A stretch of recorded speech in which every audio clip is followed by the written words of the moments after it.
2.5 సంవత్సరాల తర్వాత ప్రధానమంత్రి గారు క్యాబినెట్ మినిస్టర్గా 3 బాధ్యతలు ఇవ్వడం జరిగింది.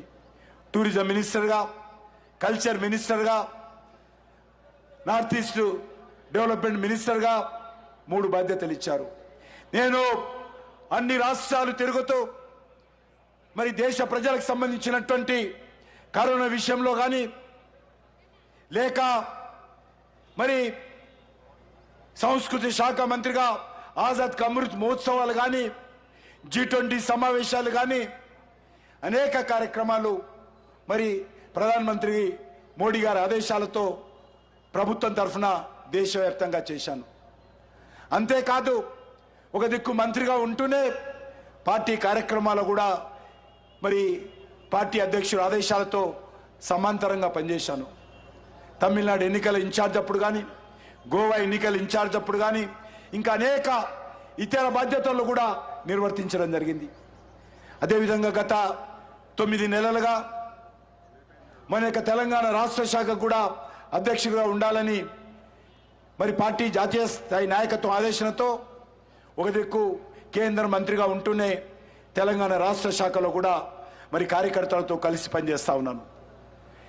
మీకు అందరికీ తెలుసు, నేను గత 2004 నుంచి కూడా శాసనసభ్యుడిగా కానీ, గత 4.5 సంవత్సరాలుగా పార్లమెంట్ సభ్యుడిగా కానీ ఏ ఒక్క రోజు కూడా నాకు ఓటేసినటువంటి ప్రజలు కానీ, తెలంగాణ ప్రజలు కానీ తల దించుకునే విధంగా ఈరోజు ప్రవర్తించలేదు. ఏ ఒక్క విషయంలో కూడా నేను పొరపాటు చేయకుండా నైతిక విలువలకు కట్టుబడి మరి ఈ యొక్క ప్రజాప్రతినిధిగా పనిచేశాను.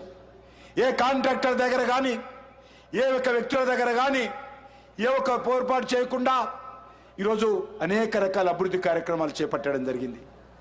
నేను మనవి చేస్తా ఉన్నాను, మళ్ళీ ఈసారి నన్ను ఆశీర్వదించి గెలిపిస్తే నేను ఈ సందర్భంగా మన సికింద్రాబాద్ నియోజకవర్గ ప్రజలకు మనవి చేస్తా ఉన్నాను. సికింద్రాబాద్ నియోజకవర్గ ప్రజలు ఏ రోజు కూడా మీ యొక్క పార్లమెంట్ సభ్యుడిగా మీ ఆశీస్సులతో గెలిచిన తర్వాత ఏ చిన్న పొరపాటు మీరు తల దించుకునే విధంగా వ్యవహరించనే విషయాన్ని ఈ సందర్భంగా మనవిస్తున్నాను.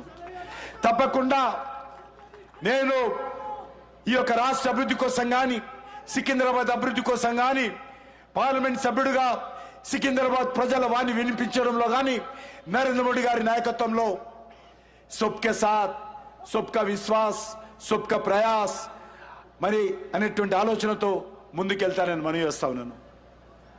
ఈరోజు సికింద్రాబాద్ కాన్స్టిట్యున్సీలో కానీ, తెలంగాణ రాష్ట్రంలో కానీ గత 9.5 సంవత్సరాలుగా నరేంద్ర మోడీ గారి నేతృత్వంలో మరి 10 లక్షల కోట్ల రూపాయలు ఖర్చు పెట్టడం జరిగింది.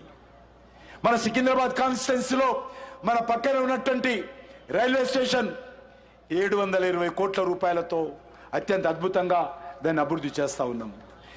మన శంషాబాద్ ఇంటర్నేషనల్ ఎయిర్పోర్ట్ ఏ రకంగా ఉంటుందో రానున్న రోజుల్లో మన యొక్క సికింద్రాబాద్ రైల్వే స్టేషన్ కూడా అదేవిధంగా అభివృద్ధి చేయబోతున్నాం. ప్రధానమంత్రి గారిని స్వయంగా పిలిచి ఆ యొక్క కార్యక్రమాన్ని శంకుస్థాపన చేయడం జరిగింది.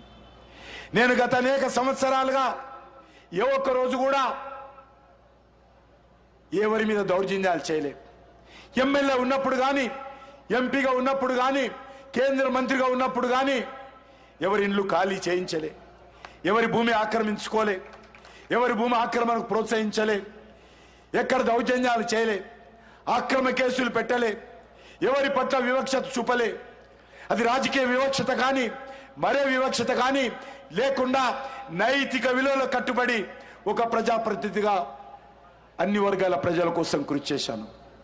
భవిష్యత్తులో అదే క్రమశిక్షణతో నేను సికింద్రాబాద్ నియోజకవర్గానికి, తెలంగాణ రాష్ట్రానికి సేవ చేస్తాను. సికింద్రాబాద్ కాన్స్టిట్యున్సీలో అనేక రకాల అభివృద్ధి కార్యక్రమాలు, అది మరి ప్రాథమిక వైద్యశాలలు కావచ్చు, ప్రైమరీ హెల్త్ సెంటర్స్ కావచ్చు, గవర్నమెంట్ స్కూల్స్ కావచ్చు, కమ్యూనిటీ హాల్స్ కావచ్చు, డ్రింకింగ్ వాటర్ కోసం బోర్స్ వెల్స్ కావచ్చు, పార్కుల నిర్మాణం కావచ్చు, ఓపెన్ జిమ్స్ కావచ్చు, మహిళలకు సిల్లింగ్ సెంటర్ కావచ్చు, హాస్పిటల్స్ అభివృద్ధి కావచ్చు, అన్ని రకాలుగా ఈ యొక్క కాన్స్టిట్యున్సీ కోసం కృషి చేయడం జరిగింది. భవిష్యత్తులో కూడా ఇదే కమిట్మెంట్తో పనిచేస్తానని చెప్పి ఈరోజు నేను నా నియోజకవర్గ ప్రజలకు చేస్తూ ఈరోజు మాత్రం రాజకీయాలు మాట్లాడకుండా నేను ఒక పార్లమెంట్ సభ్యుడిగా అన్ని వర్గాల ప్రజలకు శిరస్సు వంచి నమస్కరిస్తూ మళ్ళీ పార్టీ నన్ను పోటీ చేయమని ఆదేశించడం జరిగింది.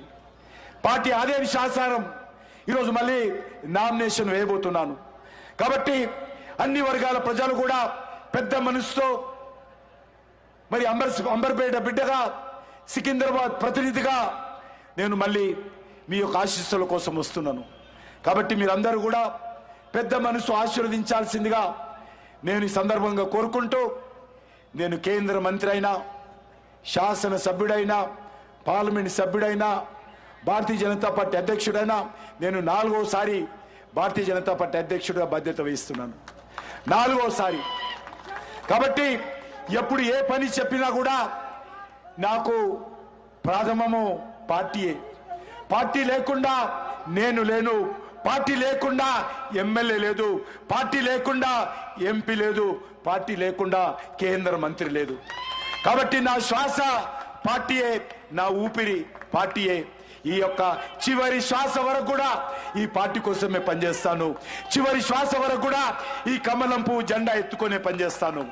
కాబట్టి కార్యకర్తలందరూ కూడా ఈ విషయాన్ని అర్థం చేసుకొని కార్యకర్తలు కూడా అన్ని రకాలుగా అండగా నిలబడి ఆశీర్వదించి ఈ శాసనసభ ఎన్నికల్లో మరి మన పార్టీని సికింద్రాబాద్ కాన్స్టిట్యున్సీలో విజయపథాన్ని నడిపించాలి. నేను రాష్ట్ర అధ్యక్షుడుగా ఈరోజు మరొకసారి తెలంగాణ ప్రజలను కూడా కోరుతా ఉన్నాను. తెలంగాణ రాష్ట్రంలో 17 మంది అభ్యర్థులు పోటీ చేస్తా ఉన్నాం. పార్టీ అన్ని రకాలుగా ముందుంది. అన్ని పార్టీల కంటే ముందు అభ్యర్థులను ప్రకటించాము. అన్ని పార్టీల కంటే ముందు ప్రచారాన్ని ప్రారంభించాము. ప్రధానమంత్రి గారు 5 సభల్లో పాల్గొన్నారు. ఈరోజు రాజ్నాథ్ సింగ్ గారు వచ్చారు. నిన్న కొంతమంది ముఖ్యమంత్రులు వచ్చారు. మళ్ళీ అనేక మంది వస్తారు. ప్రచారంలో ముందున్నాం, అభ్యర్థుల ప్రకటనలో ముందున్నాము. ప్రజల విశ్వాసం చూరగొనడంలో కూడా నరేంద్ర మోడీ గారి నాయకత్వంలో తెలంగాణలో భారతీయ జనతా పార్టీ ముందుంది.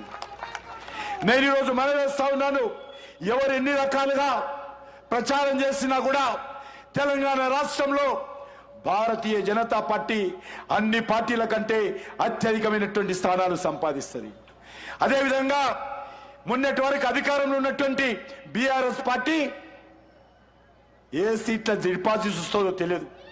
డిపాజిట్ కూడా వచ్చే పరిస్థితి ఈరోజు టీఆర్ఎస్ పార్టీకి, బీఆర్ఎస్ పార్టీకి, కేసీఆర్కు లేదు. ఈరోజు ప్రధానమైనటువంటి పోటీ కాంగ్రెస్ పార్టీతో ఉంటుంది. కానీ కాంగ్రెస్ పార్టీ కూడా మనం చేస్తా ఉన్నాను, తెలంగాణ ప్రజల ఓటు అడిగే నైతిక హక్కు కాంగ్రెస్కు లేదు.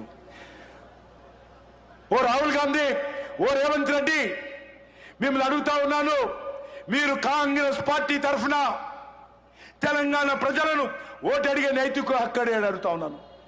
మీరు ఎన్నికలకు ముందు ఏం చెప్పారు? మేము అధికారంలోకి వస్తే 100 రోజుల్లో 6 గ్యారంటీలు పూర్తి చేస్తామన్నారు. మరి ఎక్కడ పోయినాయి ఇవి? గ్యారంటీలా, కాంగ్రెస్ పార్టీ గ్యారంటీలా చెప్పాల్సిన అవసరం ఉంది. గ్యారంటీల పేరుతో మీరు తెలంగాణ ప్రజలను మభ్యపెట్టి అధికారంలోకి వచ్చిన తర్వాత ఈరోజు వృద్ధాప్య పింఛన్ పెంపకం కానీ, నిరుద్యోగ వృత్తి ఇవ్వడం కానీ, మహిళలకు 2500 నెలకు ఇవ్వడంలో కానీ, రైతులకు 2 లక్షల రుణమాఫీ కానీ, ఎకరానికి 15,000 ఇవ్వడం కానీ, మరి కౌలు రైతులకు 15,000 ఇవ్వడం కానీ, రైతు కూలీలకు 12,000 ఇవ్వడం కానీ, దివ్యాంగులకు పెన్షన్ పెంచడంలో కానీ, వితంతువులకు పెన్షన్ పెంచడంలో కానీ, నూతన రేషన్ కార్డు ఇవ్వడంలో కానీ, ఏ విషయంలో మీరు గ్యారంటీలు నిలబెట్టుకున్నారో కాంగ్రెస్ పార్టీ చెప్పాలి. అందుకే తెలంగాణ ప్రజానీకాన్ని అడుగుతా ఉన్నాను, ఓ తెలంగాణ మేధావులారా, ఈరోజు కాంగ్రెస్ పార్టీ వెన్నుపోటు పొడిచింది. రైతులకు వెన్నుపోటు పొడిచింది, యువకులకు వెన్నుపోటు పొడిచింది, మహిళలకు వెన్నుపోటు పొడిచింది, పేద ప్రజలకు వెన్నుపోటు పొడిచింది. కాబట్టి కాంగ్రెస్ పార్టీని నిలదీయండి, కాంగ్రెస్ పార్టీని అడగండి. గ్యారంటీలు అమలు చేయకుండా ఓటు అడిగే నైతిక హక్కు లేదు. ఈరోజు మరొక విషయం చెప్తా ఉన్నాను, బీఆర్ఎస్ పార్టీ నిన్నటి పార్టీ. బీఆర్ఎస్ పార్టీకి రేపు అనేది లేదు. తెలంగాణలో బీఆర్ఎస్ పార్టీ ఆవశ్యకత లేదు. బీఆర్ఎస్ పార్టీ ఒక సీటు గెలిచినా తెలంగాణకు వచ్చే లాభం లేదు, బీఆర్ఎస్ పార్టీ ఒక సీటు రాకపోయినా తెలంగాణకు వచ్చే నష్టం లేదు. కాబట్టి తెలంగాణ రాష్ట్ర రాజకీయాలలో బీఆర్ఎస్ శకం ముగిసింది. ఈరోజు ఈ రాష్ట్రంలో ఉండేది కాంగ్రెస్ కు ప్రత్యామ్నాయంగా భారతీయ జనతా పార్టీ నిలబడుతుంది. రానున్నటువంటి ఈ 4 సంవత్సరాలు కాంగ్రెస్ పార్టీకి వ్యతిరేకంగా పోరాటం చేస్తాము. కాంగ్రెస్ పార్టీ ఇచ్చినటువంటి గ్యారంటీల అమలు కానీ, ఎన్నికల ప్రణాళికలో 400కు పైగా చెప్పినటువంటి హామీలు కానీ అమలు చేయాలని డిమాండ్ చేస్తాము. రానున్నటువంటి ఎన్నికల్లో, శాసనసభ ఎన్నికల్లో, పార్లమెంట్ ఎన్నికల్లో గెలిచిన తర్వాత కేంద్రంలో నరేంద్ర మోడీ గారి ప్రభుత్వం వస్తుంది. నరేంద్ర మోడీ గారి ప్రభుత్వ సహకారంతో తెలంగాణ అభివృద్ధి కోసం కృషి చేస్తూ కాంగ్రెస్ పార్టీ ఇచ్చినటువంటి హామీల మీద నిరంతరం పోరాటం కొనసాగించి ఈ తెలంగాణ గడ్డ మీద బీజేపీ జెండా ఎగరడమే ఏకై లక్ష్యంగా ముందుకెళ్తామని నేను ఈ సందర్భంగా కోరుకుంటూ, తెలంగాణ సమాజమా, పోటీ చేస్తున్నటువంటి అన్ని స్థానాలలో కూడా బీజేపీ అభ్యర్థులను ఆశీర్వదించండి. వచ్చేది నరేంద్ర మోడీ గారి నేతృత్వంలో కేంద్ర ప్రభుత్వము, నరేంద్ర మోడీ గారి నేతృత్వంలో ఈరోజు తెలంగాణ రాష్ట్రం నుంచి 17కు 17 సీట్లు గెలిపించాల్సిందిగా నేను తెలంగాణ ప్రజలను ప్రార్థిస్తూ సెలవు తీసుకుంటున్నాను. భారత్ మాతాకి, కమలం పువ్వు గుర్తుకే.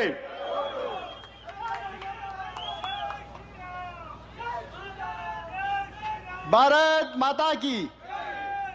ఇప్పుడు భారతీయ జనతా పార్టీ సీనియర్ నాయకులు, కేంద్ర రక్షణ శాఖ మార్చిలు శ్రీ పెద్దలు రాజ్నాథ్ సింగ్ గారిని మాట్లాడాల్సిందిగా కోరుతున్నాం.